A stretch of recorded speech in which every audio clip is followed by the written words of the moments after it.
भाई साहब ए चावल ना मिले मैं इसे कर नहीं जा रहा चावल तो मेरे को आते थोड़ी मिले। चावल तक बेटा ला चावल इसलिए सबसे ज्यादा हड़पे, सबसे ज्यादा चावल हड़पने वाला ये बंदा है। आप देख सकते हो गाइस। मैं सब्जी ना लेके जाता ये तो लाला चावल दे दिए।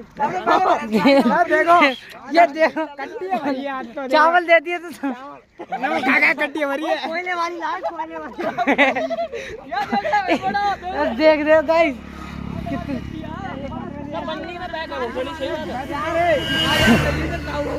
यार खाएंगे बहन खाओगे लेके छोड़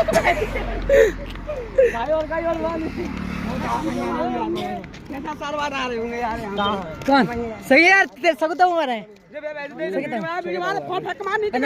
वीडियो डालूंगा मैं देख लगा।